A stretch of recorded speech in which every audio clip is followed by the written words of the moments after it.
Good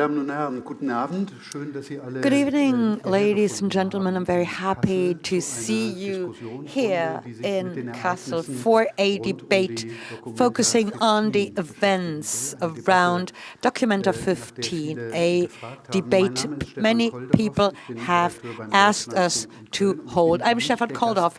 I'm an anchorman with Deutschlandfunk in Cologne, but not the host of the event Bildungsstätte Anne Frank in Frankfurt upon Main and Documenta Ausstellungs- and Friderizianumsmuseums gGmbH in Kassel are the organizers, your hosts, so to speak. I'm just the moderator of this particular event. And I'm very happy to announce words of welcome by the Minister for the Arts and Culture. Mrs. Doron, please.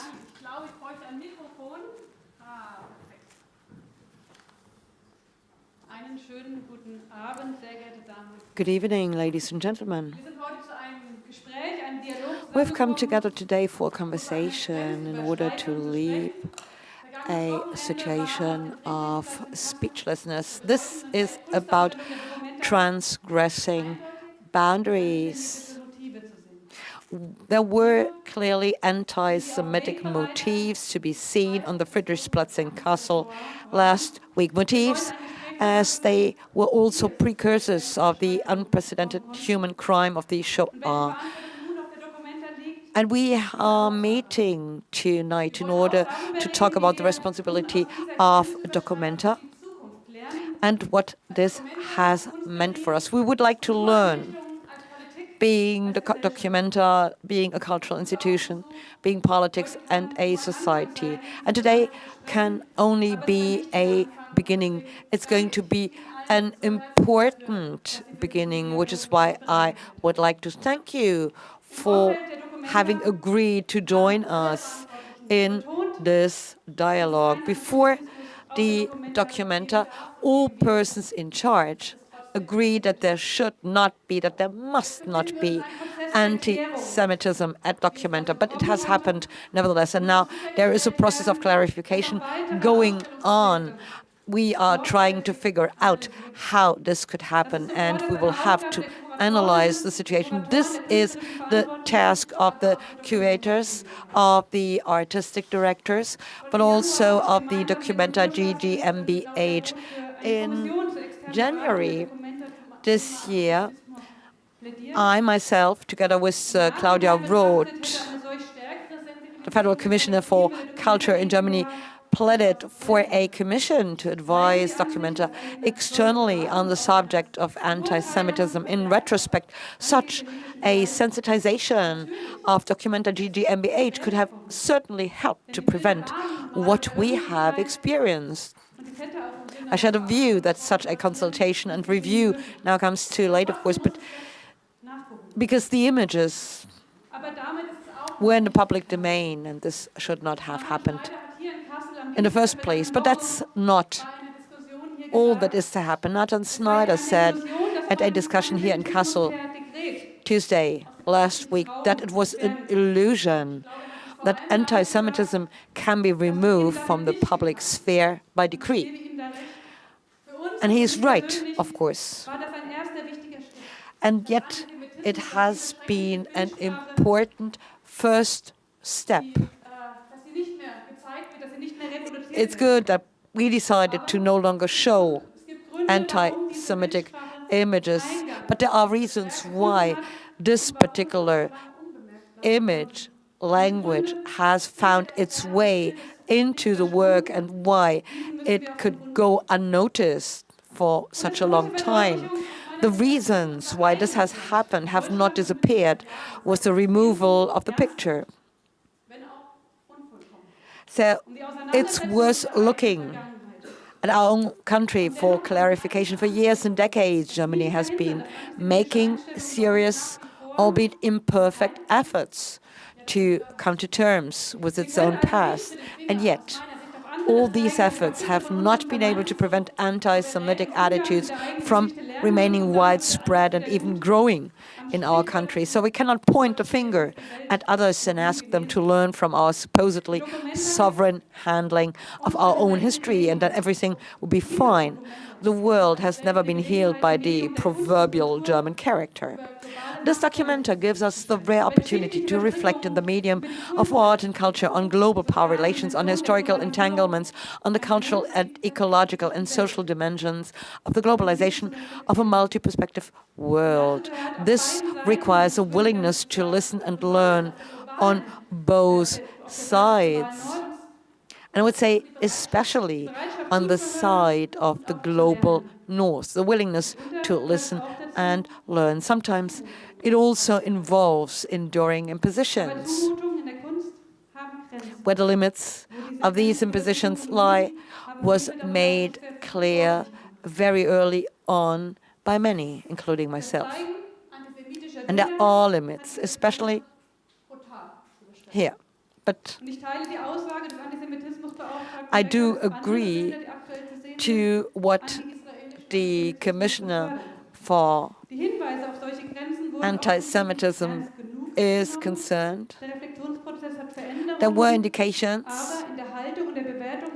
but these indications were obviously not taken seriously enough. It seems to me that this has to happen. It's important that it happens.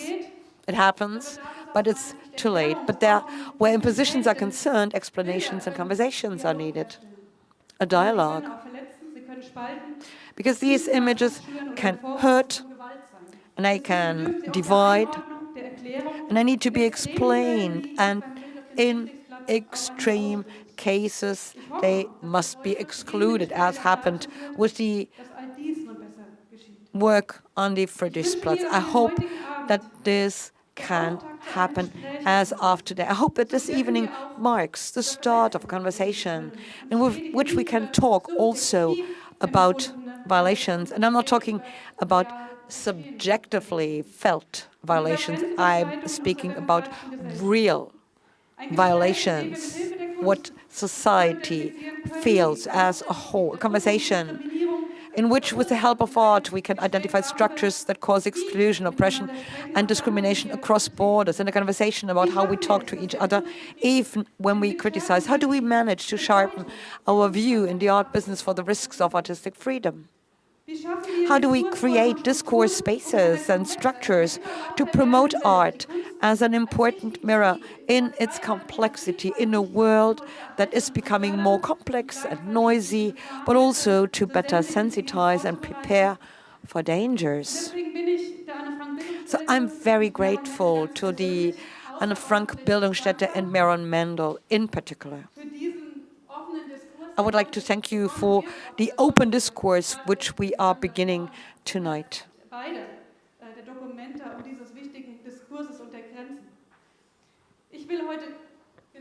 I want to listen carefully, and I also want to learn for myself.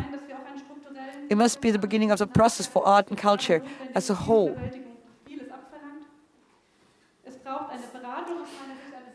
Specifically at Documenta, I'm advocating that we also initiate a structural process after this acute crisis management. There is a need for consultation and sensitization that will bring about structural changes for a coming Documenta, because this is not simply about the fact that Jews have been violated. It's also about universal values, about respect and human dignity. This is what we are working on all the time, and that's why I am grateful for this conversation. I hope to see and experience a lot of respect here. Thank you. Vielen Dank, Frau Doron.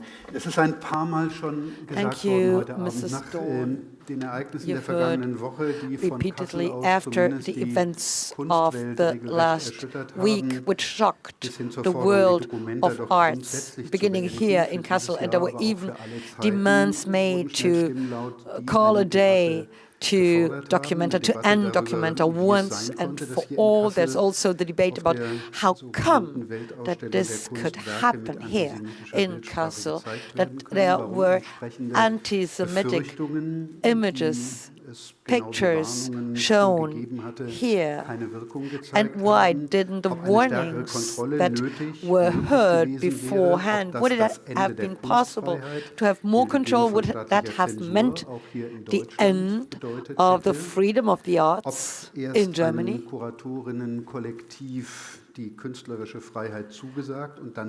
Is it possible to go and tell an artistic collective that they are free to do what they want to do, the freedom of the arts, and then you withdraw it? Why didn't we have the debate beforehand? But then there was also a debate about the question why the whole show was under suspicion, whereas this is only about few works, as some said. Spiegel Online has called it the Anti-Semitic 15, and the federal chancellor, doesn't want to come to Kassel. What does Ruang want to tell the world? All these are questions which have popped up in the last few days. Now, of course, we won't be able to tackle all these questions tonight. We won't be able to answer them either, including the questions Mrs. Dhawan has raised. I mean, we've got 90 minutes. Tonight, we'll certainly not be able to solve the Middle East conflict, I guess. So let me be clear.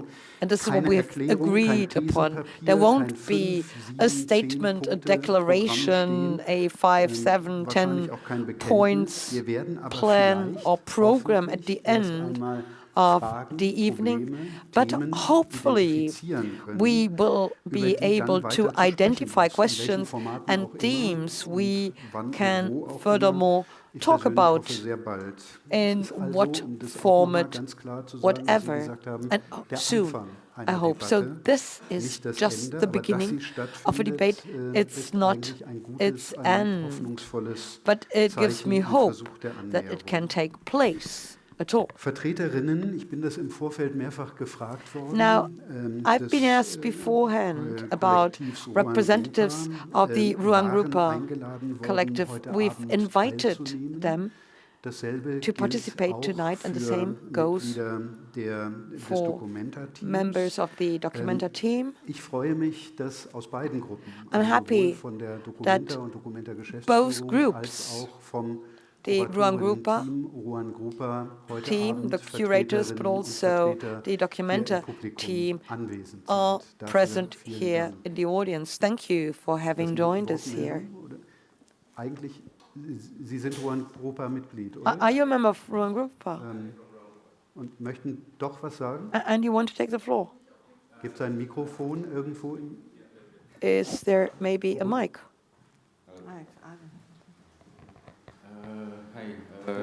Thank you, everyone. Sie können gerne nach vorne kommen auch. There? Ja. Come here, come to the front if you want to.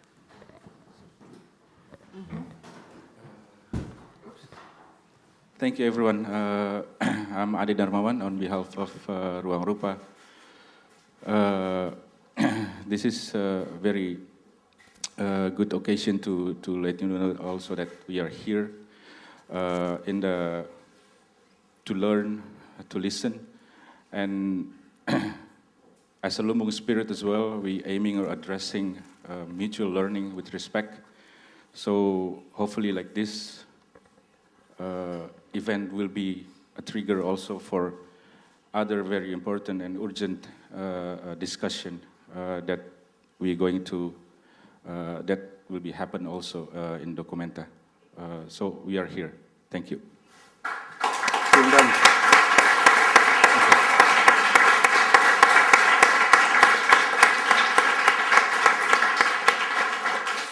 Vielen Dank. Thank you very much.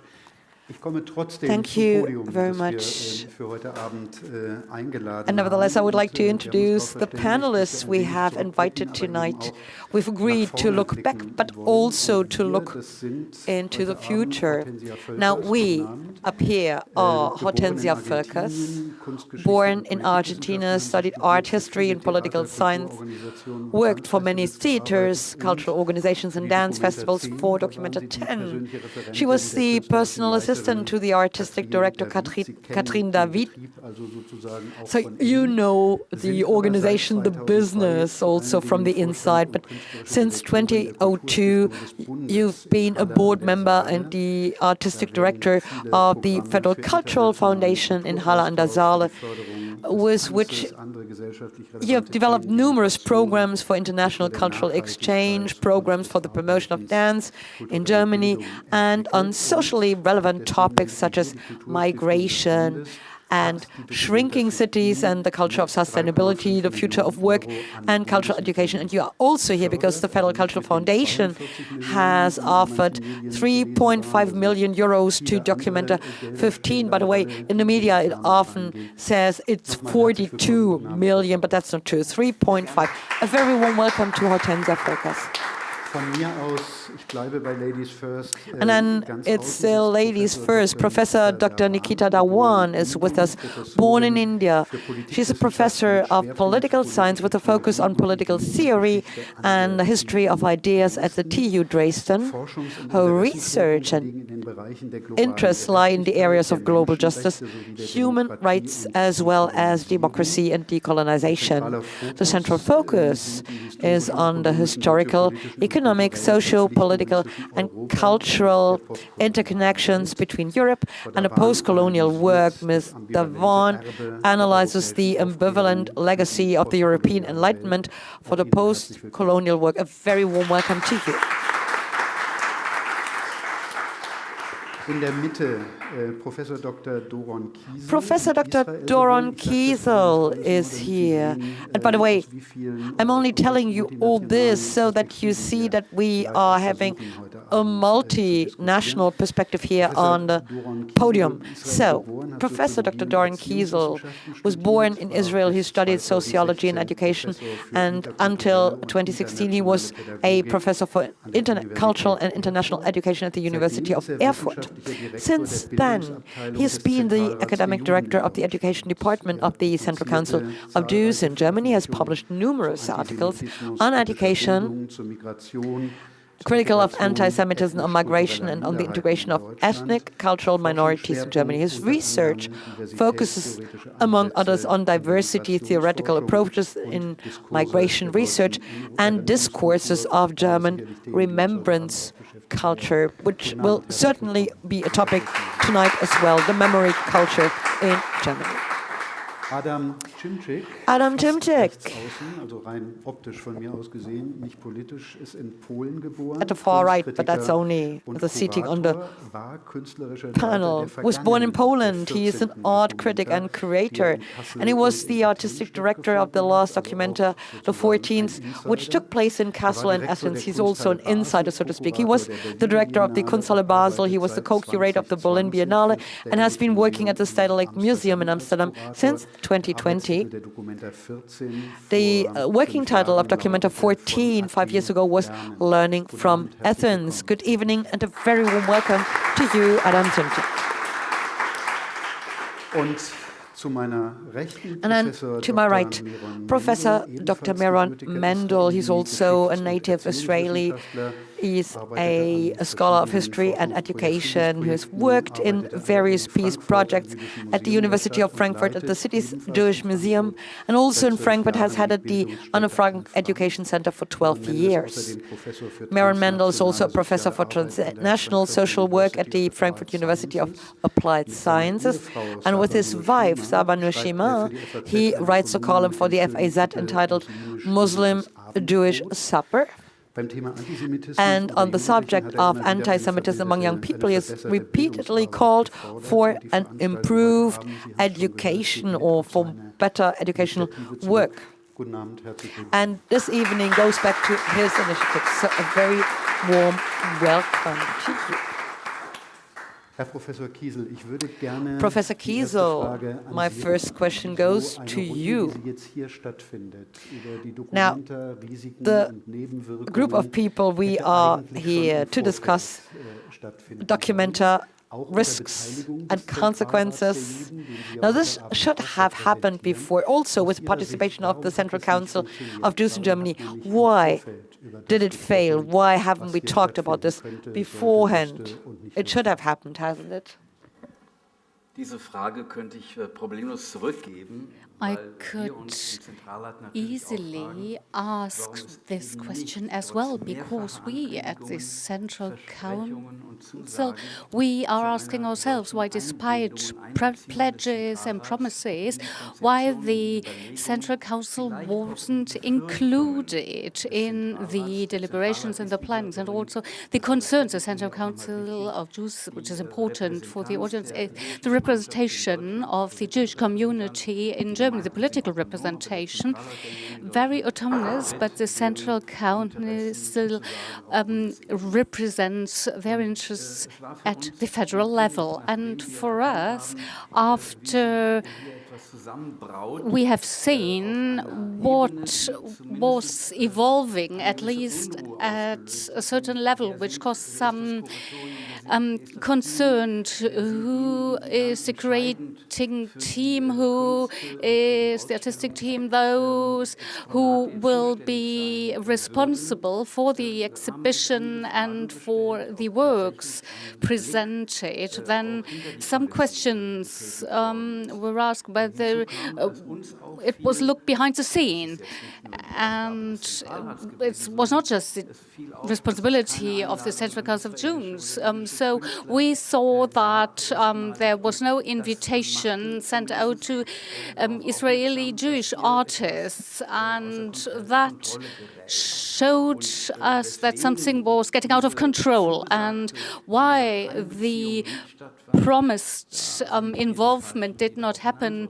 We are not the right ones to answer this question. We insisted on this and we wanted it. That was also a proposal made by Minister Doron, but it wasn't done, so that at the end something happened which in our worst nightmares we did not imagine. How have you experienced the last 10 days? Do you think, well, we told you? Well, the last 10 days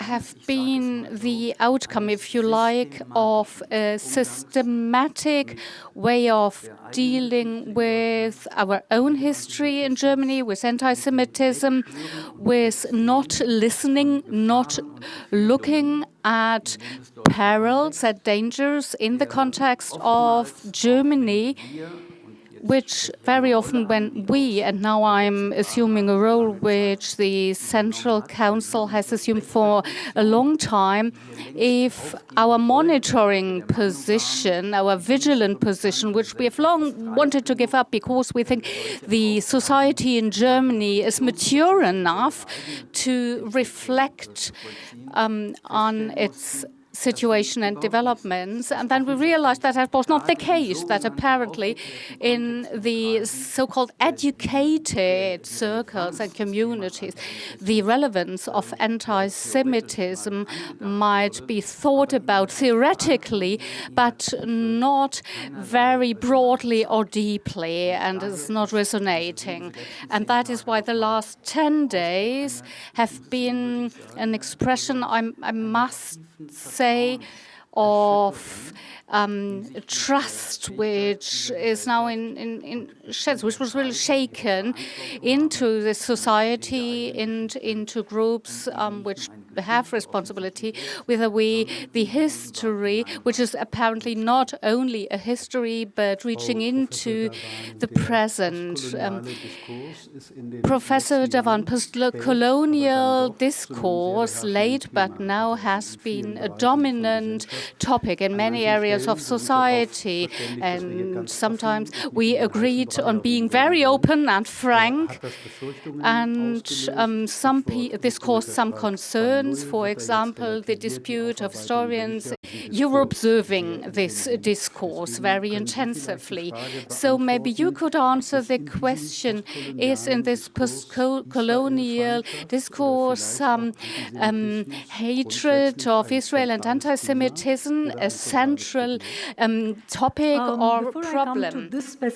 To answer this specific question, maybe I'll just give a little bit of a background and backstory to the context and the history of what we're talking about. My first language is Hindi, and in Hindi, the word for tomorrow is the same as the word for yesterday, kal. So when I first started learning German, I was struck by two German words which I found fascinating: Vergangenheitsbewältigung and Zukunftsfähigkeit. And I would argue that to be able to be zukunftsfähig, there's a connection between the two. You have to be able to come to terms with the past. So while we are talking about issues of hate speech, free speech, the responsibility of post-colonial discourses, the accusation of anti-Semitism against post-colonial discourses, let's just, like I said, contextualize and historicize how do we understand issues of free speech and hate speech. Now, one of the biggest accomplishments of Germany, of Europe, is considered the Enlightenment. And one of the best definitions of Enlightenment is given to us by Immanuel Kant, who says it's Ausgang aus der selbstverschuldeten Unmündigkeit, exit from self-incurred tutelage. Kant, of course, here is critiquing any form of censorship. He's saying that censorship is actually the laziest response to the authoritarian, censorious impulse. So the best antidote, according to Kant, to hate speech would be counter-speech. And this is what also my former colleague, Jürgen Habermas from Frankfurt, talks about when he says public spheres are the vibrant context in which enlightenment flourishes. And one has to think about Kurt Tucholsky here. When he was asked, "Was darf die Satire?" his answer was, alles. What is satire allowed to do? Everything. So in this context, it would be very important for us to think about whether we want to have bureaucrats telling us what to think, how to think. We have to think about what kind of a slippery slope we'll go down, what kind of price we'll have to pay once we start thinking about regulating free speech. Now, in this context, now I'll come specifically to your question about the accusation against post-colonial studies. We need to think about what kind of Germany we want to live in. Who profits from this kind of demonization and kind of a stereotyping of post-colonialism as anti-Semitic, and who pays the price for this? What I am seeing here is intersectionality of hate. There is a very, very deep connection between racism and anti-Semitism. And there's a whole history of addressing this question within post-colonial studies. I've brought with me, just to give you all a couple of examples, a quote by Franz Fanon, who's considered to be one of the Vordenker, one of the pioneers of anti-colonial thought. And I read it. Fanon says, "It was my philosophy professor who recalled the fact to me," and I quote, "whenever you hear anyone abuse the Jews, pay attention because he's talking about you." And I found that he was universally right, by which I mean that I was answerable in my body and my heart for what was done to my brother. Later I realized that he meant, quite simply, an anti-Semite is inevitably anti-black. Second example, Edward Said, who's considered the founding father of post-colonial studies. In his book Orientalism, Said tells us, "In writing the history of Orientalism, I'm secretly writing the history of anti-Semitism." And what was the result? His book was banned in the Arab world and Israel. Third example, W.E.B. Du Bois, who's considered one of the foremost black intellectuals. Du Bois visited the Warsaw ghetto when he was a student at the Humboldt University, and he says that his experience at the Warsaw ghetto was an epiphany for him, and he was, in a certain way, it was an imperative for him to completely rethink racism in terms of the color line.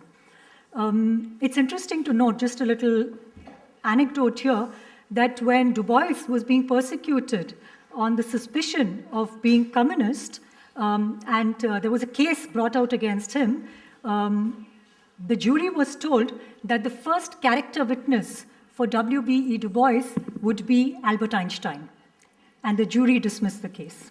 One last example. There's a very, very long and rich history of solidarity between Jewish and black jazz artists. So I would like to hear my plaidoyer, and what I would plead for is that we need to, and this is why I started with this thing about, if you want to look forward in order to be zukunftsfähig, we need to be also attentive to the past. I think we need to take inspirations from these kinds of instructive examples. And these are only some illustrations that I've given to show what a rich history of alliance there is. How anti-Semitism, racism, homophobia, transphobia. I know the topic today is anti-Semitism, and I take that very seriously.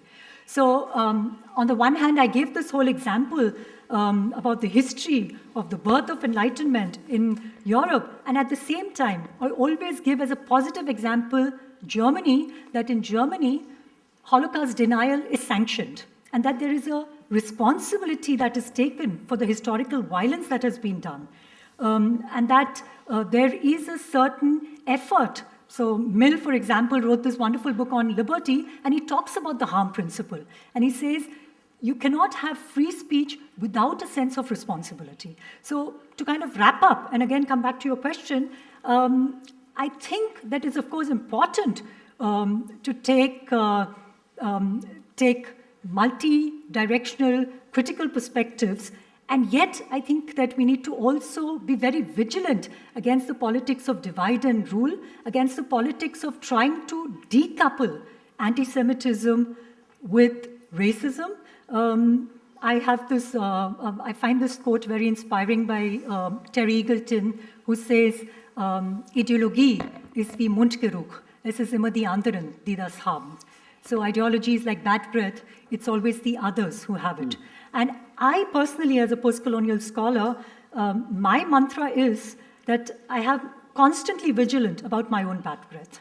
So I would say that it is too, as one says in German, pauschal. I think it is a bit of a lazy politics to kind of dismiss and demonize all of post-colonial studies as anti-Semitic, because I think it is also an ideological maneuver, and I'm not making a general comment about everybody in Germany, but there are certain fractions who are using this as an ideological maneuver to not address the legacies of European colonialism, the legacies of crimes against colonized people that was done not only in German colonies, but beyond in European colonies. And one last word, to come back to the question of the tension between free speech and hate speech. If we were to take seriously, and if we were really to be consistent about the call for censoring hate speech, I would actually not be able to teach at the university. I teach a class on human rights. I wouldn't be able to teach Kant because of the very, very vicious anti-Semitism that are present in Kant's writings. Most of the museums in Germany, in Europe, would be empty if we were not to display representations of racism, sexism, homophobia, anti-Semitism. So I think we need to think very, very carefully when we're making these kinds of accusations. I know, I'm sorry I gave a long answer, but this was an extremely important question that you raised, and I wanted to do justice to it. Vielen Dank. Wenn wir eine Professorin einladen, gehen wir davon aus, dass manchmal die Antworten Whenever we invite a professor, we expect that answers might be a bit longer, especially a philosopher. Natürlich. Ich würde gerne gleich auf einen Aspekt nochmal zurückkommen, den Sie angesprochen haben, nämlich auf die Frage nach den Grenzen für freie Rede, Meinungsfreiheit.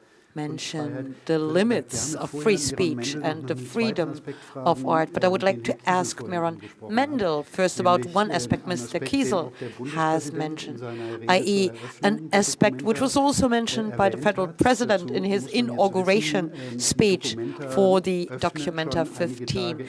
You need to know that Documenta opens usually a few days prior to its opening, so to speak, for the media people, for journalists who are invited to have a look at the show. And then the official opening happens, and the federal president said that actually he was surprised that no Jewish artists or no artists from Israel were invited. I think you were among those who were allowed to see Documenta before it officially opened, and you said, okay, that's all right. And then there was the huge painting, and nobody says that there were no anti-Semitic contacts. And then you said, this is not possible, it needs to be removed. So that's clear. But what about the non-participation of Jewish or Israeli artists, if it's true? I haven't checked the catalog. Well, from all I know, there are no Jewish Israeli artists. There is a non-Jewish Israeli artist who is present at the Documenta, and I was surprised. Normally, if there is such a big exhibition, a world exhibition, a prominent platform, well, usually people think of also inviting the other perspective, especially if the other perspective is often not a contrary perspective. The Israeli art scene is very much related with the peace movement. So we are talking about works of art made by artists who are, with their particular political position, a minority in Israel, and they are not in a dominant position in Israel. It's difficult for them in Israel as well. So that triggers questions if they don't find a place in a world show. I wonder, it would have been quite good to have them also there where the question of funding, for example, present their work. They are artists from Ramallah. It would have been a good place to have works of Israeli artists who offer their perspective. I cannot prove that this was intentionally not made or not the case. And the question is, of course, is this anti-Semitism? Is it an anti-Israeli attitude? These are open questions. But there is a strange gut feeling I had even before the opening, and I asked this question in the Deutsche Zeitung under two premises, actually. On the one hand, I criticized that Israeli artists had not been invited. But then I have to be self-critical too. Had Israeli artists been invited who represent an Israel critical position,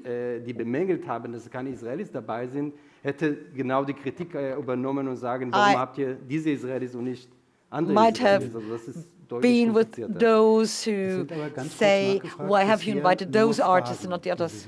Right, but you are only asking questions. You haven't received an answer yet. You are still trying to find an answer. Now, in the last few days, I had several talks behind the scenes with lots of people from the world of art. So it's not my own expertise here. And there is one word which pops up time and again, which is the silence boycott. and that's what they say.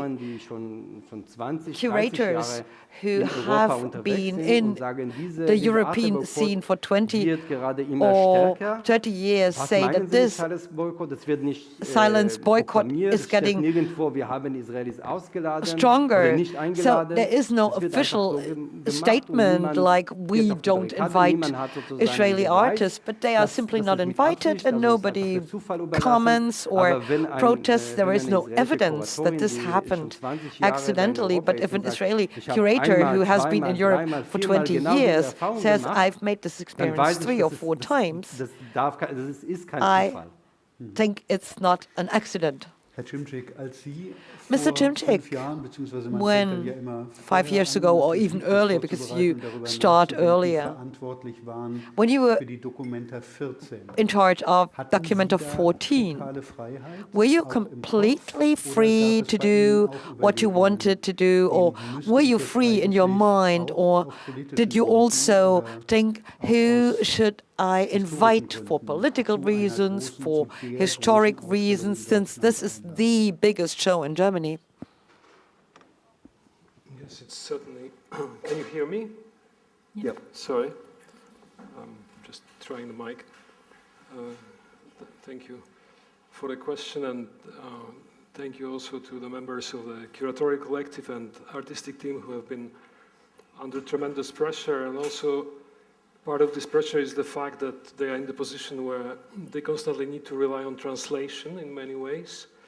And this translation is not only about the language spoken here in Germany and the language in which the topic is dealt with, but it's also about cultural translation, which is concerned with nuances, subtleties, and details of the German history, European history, and so forth. So I suppose that to absorb a portion of debate on occasionally very high level, a very dense debate over a short period of time while opening the biggest exhibition in Germany, as you called it, must have been quite a job to do. So I'm happy to see you here tonight as well, though not on the podium, maybe rightly so, for different reasons.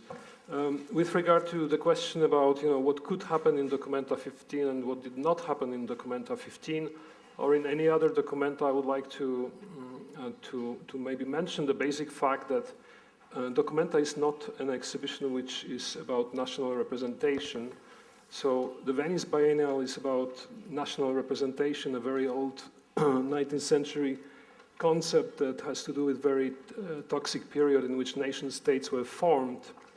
And at the very end of the century, of that century, 19th century, the Venice Biennial appeared and persisted with those nations who had enough strength to elbow their ways into Giardini and have national pavilions there, perhaps forever, and some other nations that felt that it's good to be somewhere in the vicinity of those Giardini, but maybe not in the gardens, but like sort of outside of the gardens, and those nations, those countries establish their national pavilions in which they celebrate artists of their countries in those pavilions outside of the Giardini, while in the so-called main exhibition, the curated exhibition of Venice that is taking place in something formerly known as Italian Pavilion, and also at the Arsenale, there is the international exhibition with a proposal of the curators. So there is absolutely no demand, there was no demand to my Documenta,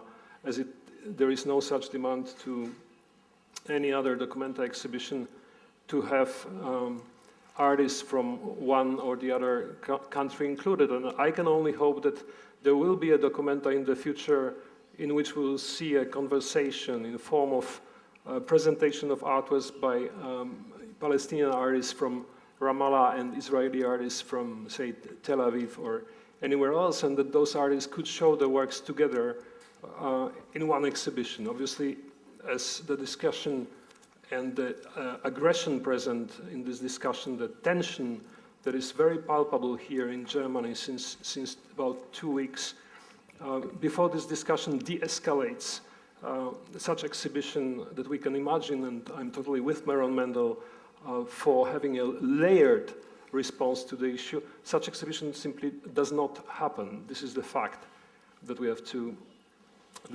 deal with in the current situation. And then with regard to the solidarity that you spoke about, I think one thing is that we can postulate a solidarity and a kind of dialogue and all these beautiful things, but we cannot do it without reconsidering the memory.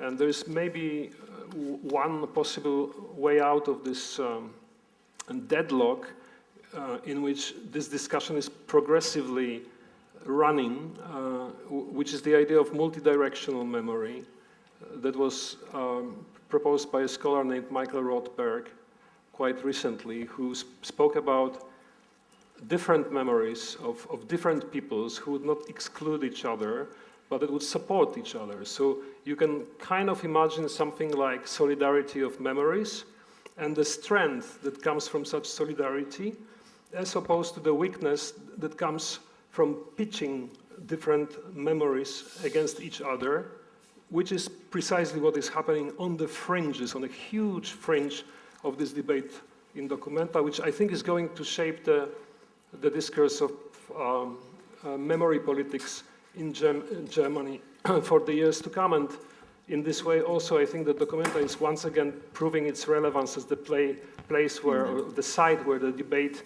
can begin.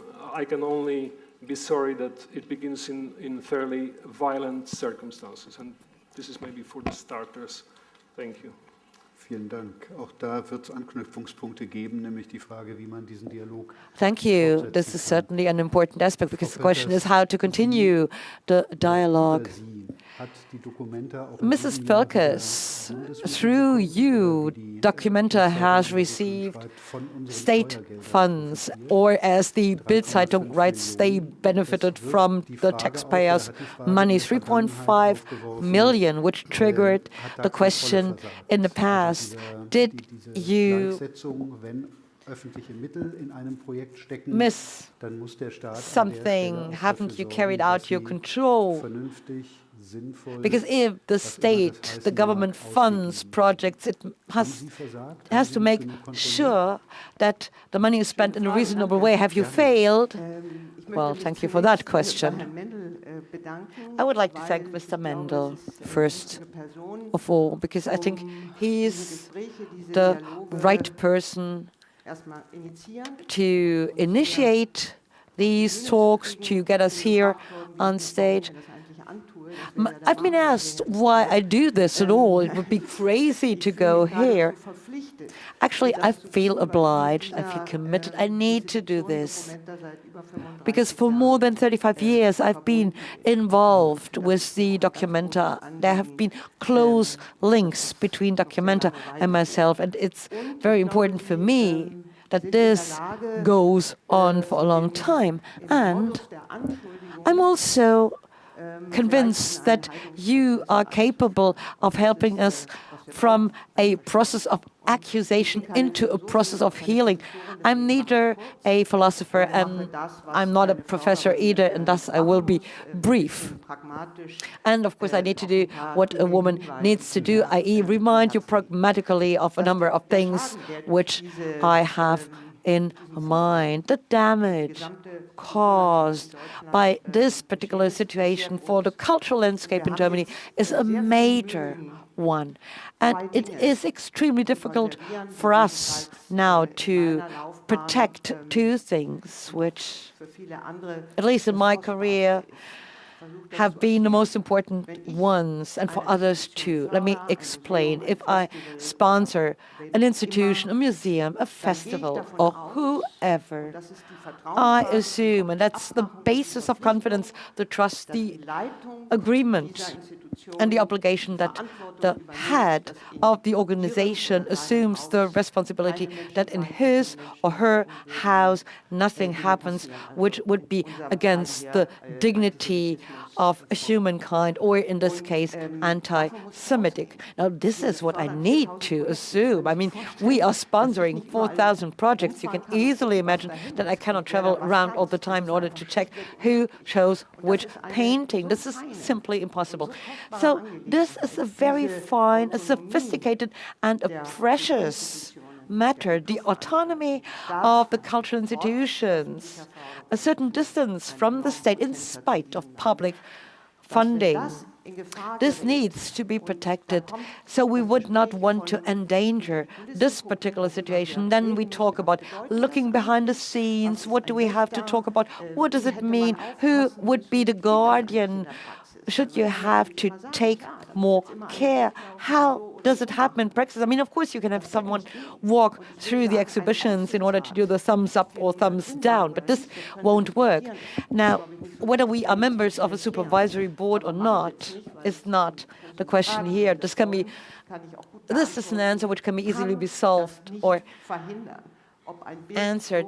But no matter in which supervisory board you are present, you won't prevent these pictures or paintings from being seen. So you can ask for more representatives in more supervisory boards. You can talk about lots of things. You can consult more and more, but you won't be able to avoid an anti-Semitic case in an exhibition. So we are playing with a culture which is extremely important, and I will fight to protect it in spite of this major damage done. I would like to ask you, your microphones are always open to agree or disagree. I'm not a teacher. Telling you when to speak or not. Mrs. Völkers, your political superior, the Federal State Minister of Culture, said if we continue to give you money, the mayor of Kassel said you don't have to, but she said if we want to do that, we want to be more involved, be involved in the decisions. Isn't that the first step into more state control, more censorship? Well, this is going deep. She asked me, sorry, please. I wanted after you.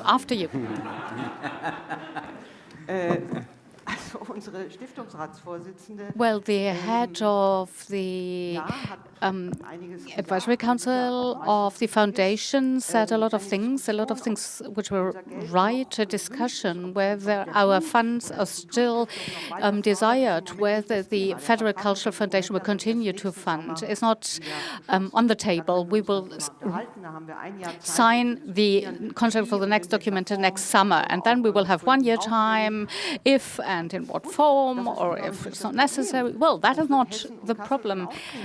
Hesse and Kassel will be able to spend the 3.5 million. That shouldn't be a problem. But the question is whether the federal government shall be involved. Shall it be done by the ministers? Shall there be a shareholder? Shall there be liable? Shall there be only represented in the supervisory board? How is it composed? In the year 2018, we left the supervisory board because we're not a shareholder and cannot be a shareholder. That is the ministry, and in Hesse, and the mayor and are responsible for the archive, for the institute, for documenta, and for Friedrich Daniel. A federal cultural foundation cannot be liable for these institutions, so we cannot be a shareholder. And we, with 2 votes, we were out of this part, or the body having the responsibility liability. And when there was a crisis at the last documenta because there was a deficit between the shareholders, it was discussed and we went out, even though we were also part of the supervisory board, and we said it's not possible, we will leave it, and we left all our lighthouse funders. We are only a funding body, but no longer in the supervising body. And we were told it will be reformed, we will present you an offer how it will look, we will need your expertise, etc. That has not happened till today. And Mr. Geselle, the mayor of Kassel, said this in 2018. You can read it all, that this supervisory board has to be changed. It didn't happen. We do not know why. We're still waiting for an offer. I will leave the foundation in a couple of weeks. My successor will then do with the minister and my colleague on the supervisory board. So maybe we won't continue to do it, but the ministry will do it directly. But be it federal money or not, it's not relevant. We should talk about different things. These are proxy wars which are covering up a more difficult dialogue. Last question, and then Professor Kiesel. What should we talk about? Do you think that the freedom of the arts is in danger? Yeah, because things like this threaten to destroy trust, and you should be clear of what to protect. And without the autonomy of these institutions, we can't do it, and that is why we need to protect it. And it's easy to say then there will be a body. If we were part of the supervisory board, that happened. How can you say such a thing? I wouldn't have seen it, and I wouldn't have been here every day to look at everything. I might have made some proposals, but they're autonomous. Professor Kiesel, on the sentence, you cannot prevent anti-Semitism, you wanted to respond on. I wanted to take up a few points. I would like to refer to the perception of Meron, Mendel and my perception as well of the deficit that there are no Jewish or Israeli artists present. In my academic work, among other things, you might be surprised, I'm studying NS films. I watch them to better understand how successively the minds of the people were prepared to what we know then as the Endlösung, the final solution. And the interesting thing about the early Nazi films produced between 1933 and 1935, you see hardly any anti-Jewish, anti-Semitic attacks. You see something different. You see that there are no more Jews in these films. And that is an essential situation. If Jews are no longer seen, even though they're part of society, which means they are marginalized, they are expelled, and then one day they will no longer be part of this society.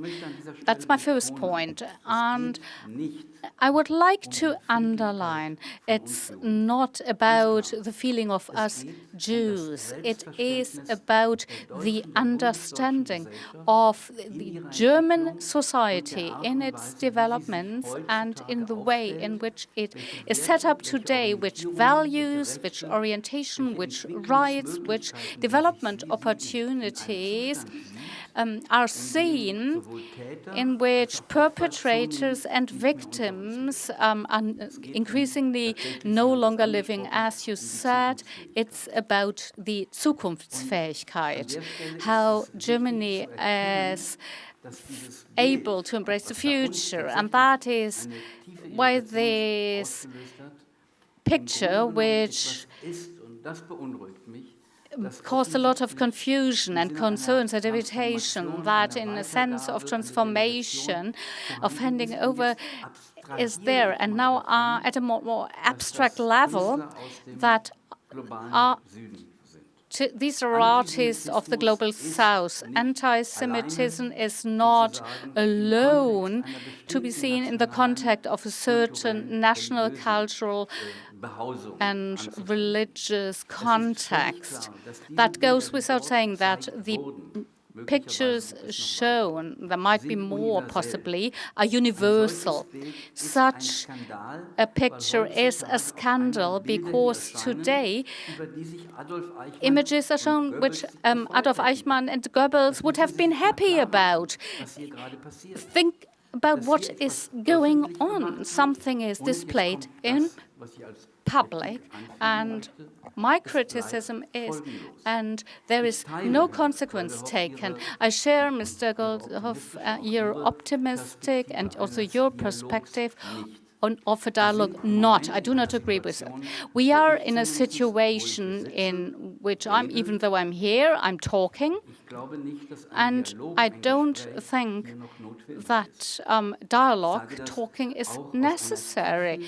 And I am saying this because I feel shattered, shocked, and sad that I feel that communication in a cultural context and also university teaching is finding its limits in a moment when anti-Semitic tropes are depicted and maintained, and against the backdrop of an academic, political, necessary discussion and debate of our own colonial past. There is suggested that there is understanding for the positions of representatives of the Global South because they have not studied this part of history. I do not care who has not studied this history and comes here to Germany, has to do it, has to come to terms with what happened. I don't want to hear not even of migrant young people. We are clean. We don't have anything to do with the Nazi era and National Socialism. Those who are living here, are growing up here, are responsible in and for this society. We all together, Jews and non-Jews, are responsible for what is happening here. And again, it's not a problem of the Jews, it's a common problem. And those who do not share this should be marginalized and not the other way around, those who criticize it. Meron Mendel. I would like to respond to both statements because they have caused some thoughts.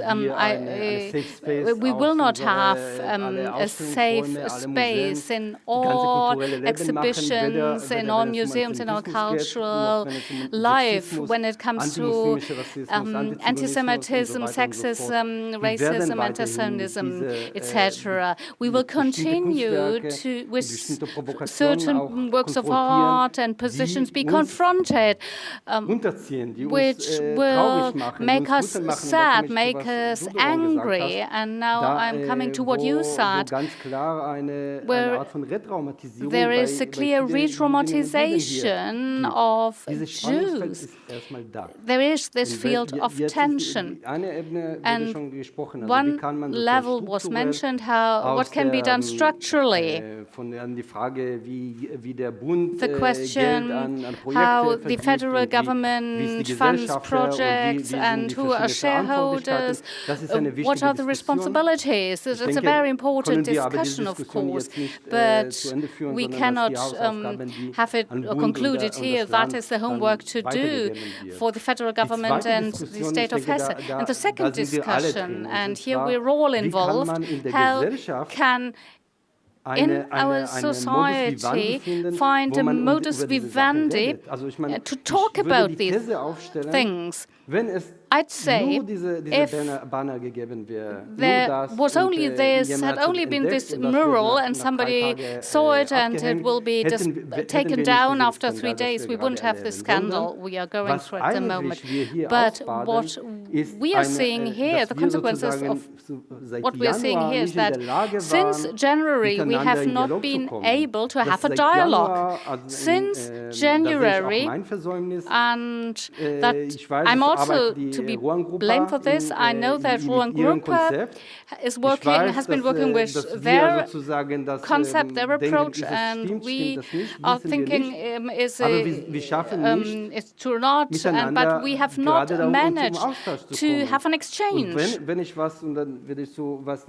And to what Nikita Dhawan said, I've learned something from postcolonial theory, and it's close to my heart that the speaker position and the context are extremely important. Who says this and in which space, in which context? And if we really, this postcolonial thinking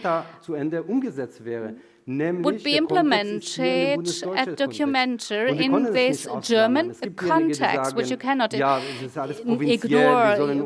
There are people saying it's provincial and we should forget it and have a more global discourse.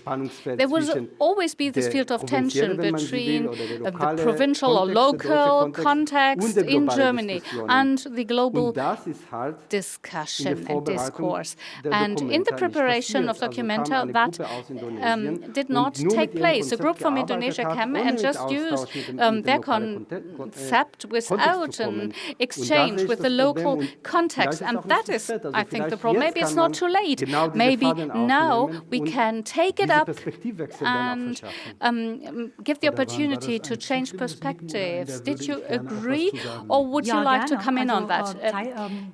I'll stick to English. So I partly agree with Meron said, and I'd just like to, reinforce the point he made and also perhaps supplement and add a couple of side notes to what he said, to the issue of context. I think we have to bear in mind when we're talking about art, and I'm not here talking about the policymakers, no offense, or the politicians. I'm talking about, say, somebody like Adorno, who starts, I'm sorry to bring in the philosophers, but I do think that it's important to also to take this abstract aspect to consideration. So Adorno starts his aesthetic theory with the question of the existenz Recht der Kunst. Does art even have the right to exist? And of course, Adorno is talking in the context of the failure of, the European Enlightenment promise that aesthetics will civilize us. And of course, there's a long history of the role of arts in colonialism, in fascism. I mean, we're talking about the context here, and I don't need to tell you all this, that the very context that we are here, Landgrave Friedrich II sold soldiers to the British to finance this museum. And these soldiers were shipped to North America against their will to fight against the rebellion for independence in the British colonies. So just so that you'll know the material context, who financed the Enlightenment. Yeah, the documenta is considered to be one of the first public spaces to discuss aesthetic Aufklärung. And here's the material context in which we are sitting that enables also the arts to emerge, the aesthetic practices to emerge. So which is why Adorno also talks about the disenchanted aesthetics. And I would say when we're talking about Kunstfreiheit, when we're talking about artistic freedom, my perspective here is that art is like pharmacon. It can be both poison and counter-poison. It can be Gift und Gegengift, just in case the translators can't keep up with the concept. So it can be medicine, it can promote and protect democracy, human rights, freedom, tolerance. It can function as an antidote towards anti-Semitism, racism, transphobia, anti-Ziganismus, as Meron very rightly pointed out, and many, many other forms of discrimination. Or it can function to kind of add fuel to fire of intersectionality of hate. And I think we need to, of course, hold art institutions accountable.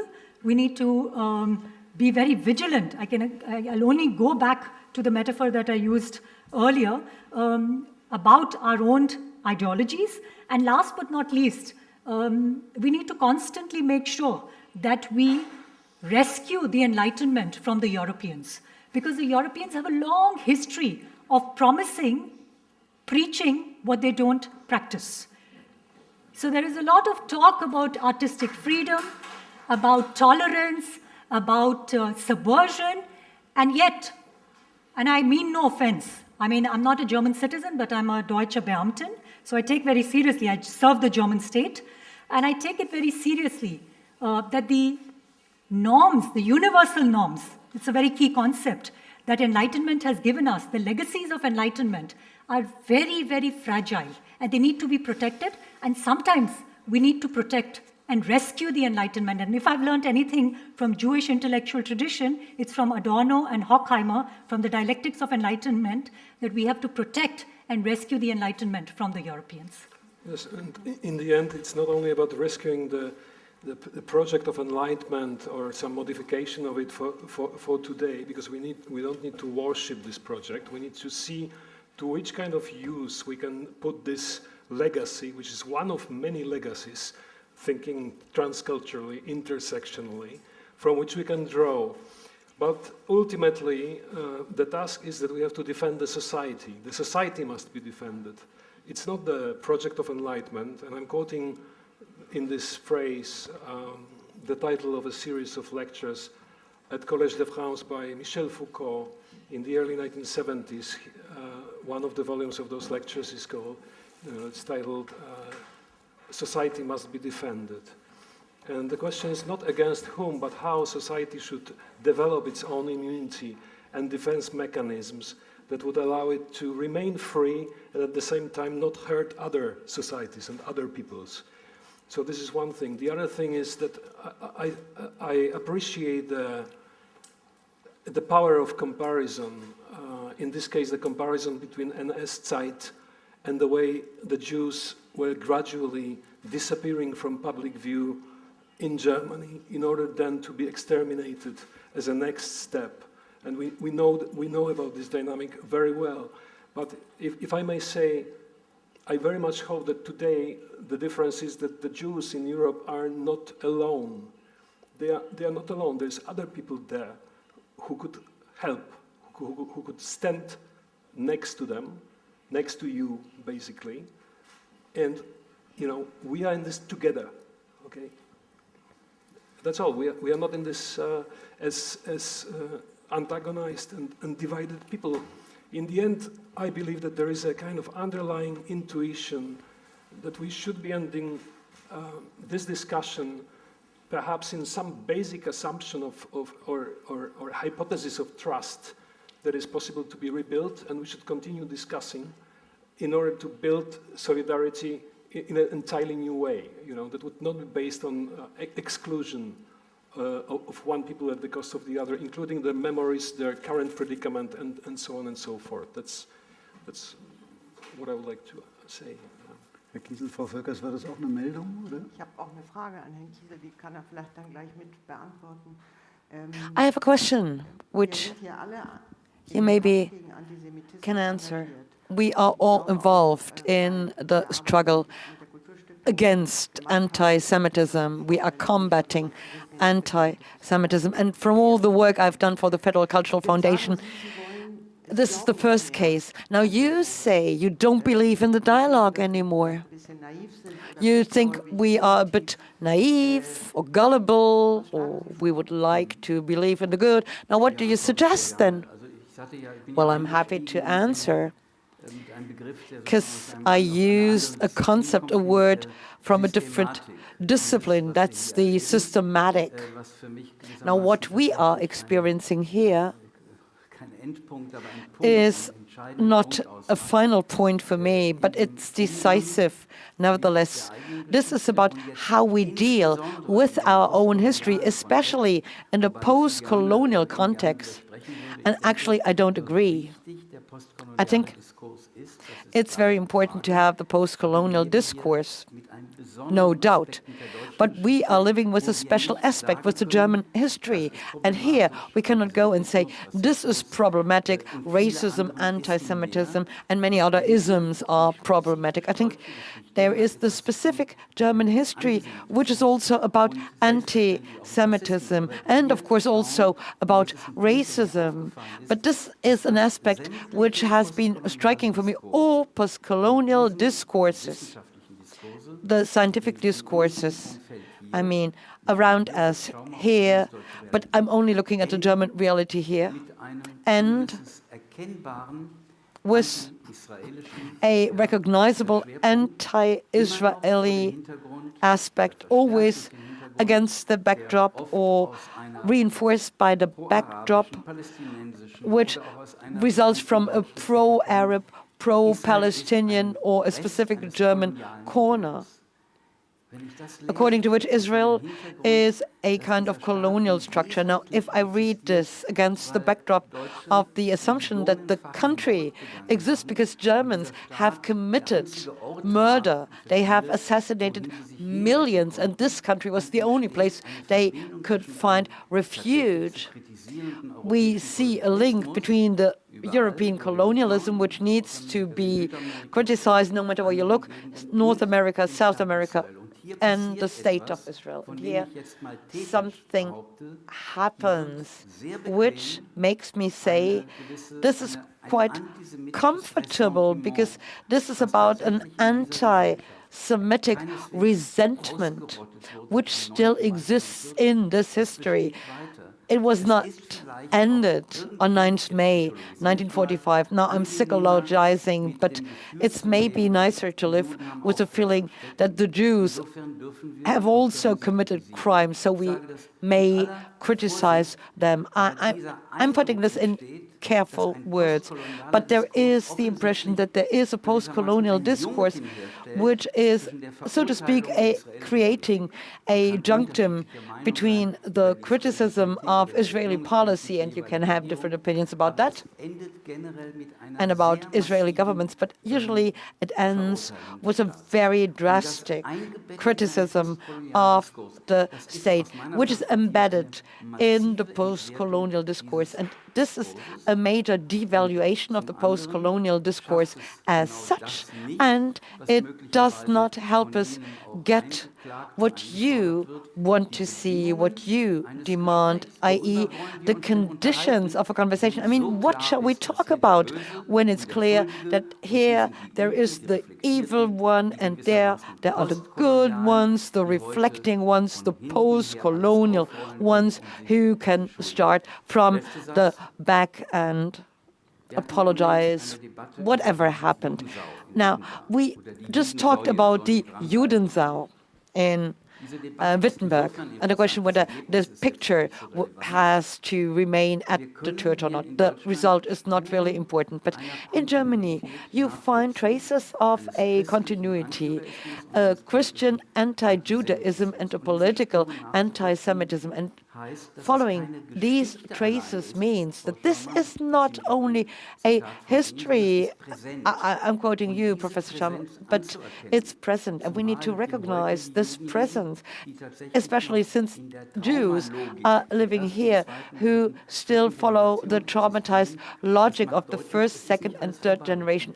This shows it's not over yet, and that's the task. That's what we need to do. We need to understand collectively. You cannot mourn on you of us, but the dramatic and the continued existence of anti-Semitism is what you can understand if you look at how these problems of today have come about and how we deal with them. Entschuldigung, das wollte ich nicht unterbrechen. Gut, da stecken jetzt Stoff und Fragen für mindestens weitere 2 Stunden. Now, I guess this is a lot of matter for debates for at least the next 2 hours, but we won't manage to do this tonight. Mrs. Dhawan. I've been very often asked about my position on BDS, on boycott, disinvestment, and sanction. And I always say, if one were to be consistent with BDS, if one were to really take it seriously, the first person who should be disinvited from this panel would be me. Because India is the biggest trading partner of Israel. I don't know how many of you all knew this. Military intelligence, joint military exercises, sharing of military, buying of military equipment, sharing of military intelligence, and doing joint military exercises. There was an international survey done which showed that India, 58% of Indians were sympathetic to the Israeli perspective in the Middle East conflict. In the US, it's only 52%. 58% of Indians are extremely sympathetic to Israel. So we need to, again, context, and we need to be sensitive. Yes, we are here only focusing on Germany, but I'm just talking about that Germany is also much more heterogeneous and much more diverse than than just the Germans. First point. And the second very, very brief point, we have to be very careful how we use the etiquette of post-colonial. I, for example, cannot teach racism. I cannot talk about colonialism without talking about anti-Semitism. The first text when I do introduction to post-colonial studies is Hannah Arendt's, and you can have a look at my syllabus, seminar plan. Right. It's online. I'm teaching a class, so let me finish that sentence. First text that I read is Origins of Totalitarianism, because it's such an astute analysis. There are a lot of problematic things that Arendt says, which we also discuss in class, but it's a very astute analysis of the entanglements, the inextricable link between what she calls the boomerang effect of imperialism, of colonialism and Holocaust. She's talking about, okay, I won't give you a lecture on Arendt. And I know Professor Wiesel, I mean, one of the first contexts where we worked, where we met was a conference organized where we talked about racism and anti-Semitism. I know that you've worked very closely with colleagues who work on post-colonial studies. So I'm a bit disheartened when you say the dialogue is not possible. I would say it's challenging. I would here say we are like Beckett, you know, we'll try, we'll fail, we should try again and fail better. But that it's impossible would be a bit disheartening. I mean, I always quote Adorno, who quoted a Kafka, where, Kafka was asked, gibt es Hoffnung? Is there hope? And Kafka says, yes, there is hope. A lot of hope, just not for us. I hope you don't echo that feeling. The last point I wanted to make was today, Wednesday, I teach a class on post-colonial and post-Shoah entanglements, the conundrums of memory politics, which I'm teaching with the director of the Hannah Arendt Institute. So when you say post-colonial studies is this or that, somehow, please forgive me, aber ich fühle mich nicht angesprochen. I don't feel that you're talking to me and about me, because this is not the post-colonial studies that I represent, and this is not the post-colonial studies that I teach, and this is not the post-colonial studies that I hope most of you all have a sense of. Because for me, and I'm sorry for being repetitive, I cannot talk about racism, I cannot talk about colonialism without talking about anti-Semitism and the Holocaust. And I'm not talking about me as a singular person. My intellectual formation has also happened. I mean, the German state invested in me. I did my PhD here. And whatever the outcome of my work has been funded by the German state. So I'm not talking about just me, oh, I'm so great. I'm saying this is the context in which I've also learned post-colonial studies. And so the credit goes also to the German context, to a certain extent. Vielen Dank. Ich würde zum Schluss leider nur noch kurz gerne nochmal auf den eigentlichen Gegenstand der documenta zurückkommen, auf die Kunst. Thank you. At the very end of this event, I would like to come back to the very subject or object of the documenta, i.e. art. Art in Germany is protected by Article 5 of the Constitution of the Basic Law. However, there is not the total freedom of art. There are limits like pornography, the protection of young people, offenses, violating a person's dignity, the German banners, coats of arms, and the symbols of the German nation. The Federal Constitutional Court, however, has said that these limits have to be applied in a very restricted way. So I would like to ask all of you, do we need to discuss once again the limits of the freedom of art, or are the tools we have sufficient? Okay. Mit Meron Mendel beginnen. So let's start with Meron Mendel. Kann ich sehr einfach antworten. Nein, simple answer, no. We don't have to talk about the tools. We have all tools. This is not the first time we are facing the question. Not only here, all over the place. The world of art is dealing with this question in a critical way. So this is an accident, and we can learn from the accident. And as I've said before, here I don't see the fundamental question of the freedom of the art. This is rather about a problem of communication. This is about a problem of organization, as I said already, which is what the Federal President has said, and we need to have a discussion. We didn't have a discussion about responsibility before. Had it happened, we wouldn't have to talk about the freedom of the art. Mrs. Volkers, I agree completely. I wouldn't find a better way to put all this in. I support you in order to avoid all these problems and in order to have us use these tools in a reasonable way. Professor Kiesel, would be nice, I say. These tools have not been applied. The possibilities of communication, the options we had beforehand in order to allow for these processes were not used. So I am, of course, very much in favor of the freedom of the art, but legally spoken, certain symbols are being banned and have to be banned as a consequence of the Nazi period. So we have a legal tool which always would mean a certain limitation to public expressions. I mean, we also react when the right-wing extremists use swastikas, for example. So I'm indifferent whether it's left-wing or right-wing anti-Semitism. It's always anti-Semitism. And then one last remark. You asked, how did it happen?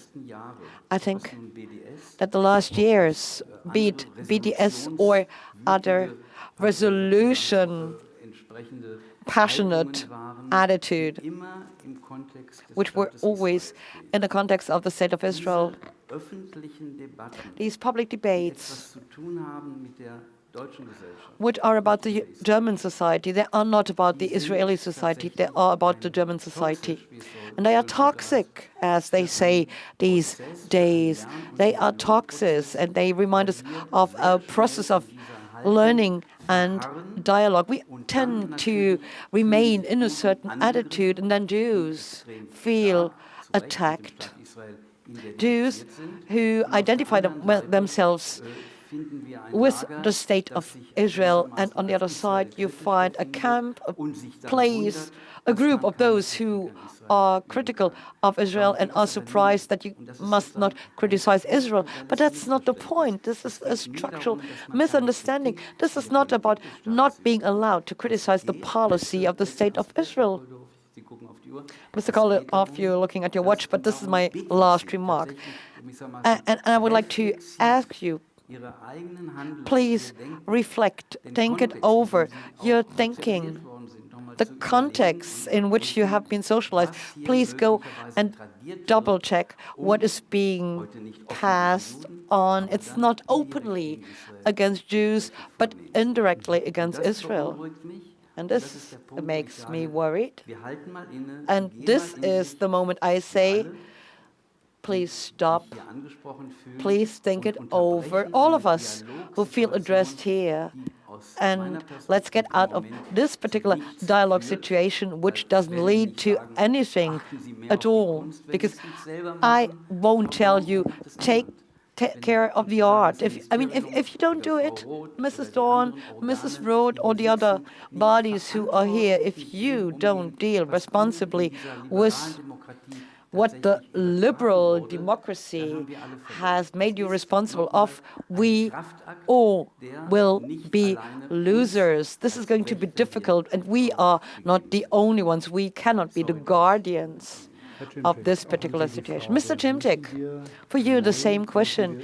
Do we need new tools? Do we need to talk about the limits of the freedom of the arts at all, or is it sufficient what we have? I think philosophically the discussion about the limits of freedom is a bit of a paradox, right? Because we seem to always conceive of freedom as a kind of ultimate good, something that we share, that we partake in, that we aspire to, and therefore to think about institutionalizing mechanisms of control is a little difficult, and it will be something that will have a profound negative effect in German society, in any society, if the result of this debate will be that post-colonial thinking and the notion of the global south will be labeled as possible carrier of anti-Semitic toxin, which very easily happens in the public discourse on all levels. I'm not talking about the academia, I'm talking about the public discourse. This would be a major loss of this entire situation. However, I think that there might be a win of this situation. We can learn something from it and work constructively, including different sides in the debate, and try to get the meaning a little bit under control and not institution of documenta under control, because this will not solve the problems. We need a more nuanced and more profound conversation, including more sides about those issues. And otherwise, I don't see really a point of discussing the limits of artistic freedom. Of course, there are limits of freedom in art which are defined by law, that applies both to artists and not artists, and Jews and not Jews, to everybody. That is very clear to me. But there is a matter that also in art, something strange happens when subject matter is brought into the frame of a work of art. For instance, if you imagine a Nazi salute, which is delegalized, I think, as it's illegal in this country and many other countries to perform such salute in a kind of public context. Well, we know very well that you can do it as an artist, and you can, make a photograph of yourself as an artist performing the Nazi salute, and these photographs can be hanging in museums such as Tate Modern, for instance, or wherever. You can also see that this freedom of art is something that doesn't really allow to be controlled retrospectively. 3 days ago I went to Rome, I went to Palazzo Barberini, beautiful art collection. One of the most precious works there is by Fra Angelico, a small triptych. In the right part of the triptych, you see the scene when one of the apostles is preaching to Jews and to Gentiles who are not allowed to enter the temple unless they convert, okay? So if we are talking about anti-Semitism in picture, we have to go all the way back to the Biblia Pauperum and how it was constructed in our culture, and to start looking at this and how this is being discussed in museums that are allowing masses of people to look somehow unreflected at those images. And there is a lot of work on education to do there, and not necessarily only in an institution like Documenta. So contemporary art is perhaps co-responsible, yes, we can discuss this, but it's not the only terrain which should be stigmatized now and dealt with by administrative means. So I would just, I would like to end my statement on the call for moderation, to kind of have a discussion in a civilized and moderate terms, and sort it out and maybe draw larger conclusions for the future, also in terms of art education, how the history of this culture, Western European culture, is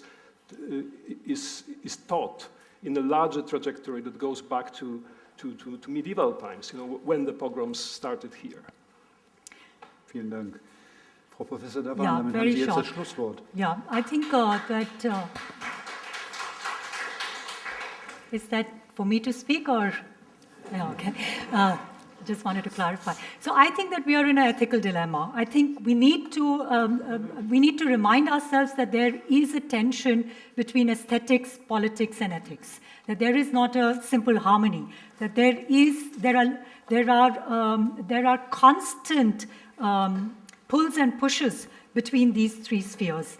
And I can only go back to Enlightenment and say that in a certain way, censorship is lazy politics, and in other ways, it is, or maybe not censorship, but some form of regulation, some kind of also regulation of platforming. if it's not censorship, it's a question of platforming, what kind of platforms are given to what kind of, or what kind of platforms are not given to what kind of works. So these are ongoing conversations that we need to have. I've been, for most of this discussion, defending post-colonial studies. I would like to now just, in a certain way, give out a message also that Europe has been very successful in exporting its long and very shameful history of anti-Semitism all over the world. It's a very, very long and shameful history. And I think it would be really a tragedy of decolonization if we repeat the crimes of Europe. If we reproduce the kind of anti-Semitism that Europe has practiced, violent and shameful anti-Semitism that Europe has practiced. So I think on the one hand, I spoke about, using the master's tools to dismantle the master's house, as a black feminist Audre Lorde says, protecting and promoting the Enlightenment. And on the other hand, I think it's a lesson in vigilance for us in the post-colonial world that we don't repeat the crimes of Europe. And that we, in order to be zukunftsfähig, also deal with Vergangenheitsbewältigung, that we also come to terms with the legacies of the Holocaust and colonialism and practice this multidirectional critique. Thank you so much. Ganz kurz noch, hat Meron Mendel gesagt. Ganz kurz, ich will auf Briefly said Meron Mendel, gesagt hat, moderation. since Adam Zizek said moderation. 10 Tage, so die letzten Wochen dann erleben, ist es sowas von toxisch. Now we have experienced a lot of toxicity in the last weeks, these spirals of mutual armament, verbal armament. Dass mir jemand, der sich im Namen der Kampf gegen Antisemitismus ernsthaft wünscht, ich lebe dann in der Holocaust-Zeit. Who fights anti-Semitism said, for example, I would love to live in the Holocaust time. I mean, this is absurd. So we need to disarm. We need a verbal disarmament. We need to go down. We need to stop escalating, to finally look at the matter in question instead of fighting each other in the social media.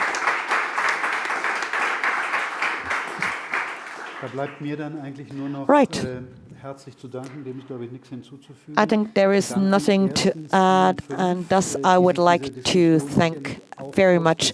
I would like to thank the 5 panelists who have agreed to participate in this discussion in the heated situation we are having. I would like to thank the interpreters. I would like to thank the organizers. I would like to thank the audience for having listened. Have a good way home. We might have a continuation somewhere else. To be continued. Thank you. Bye-bye.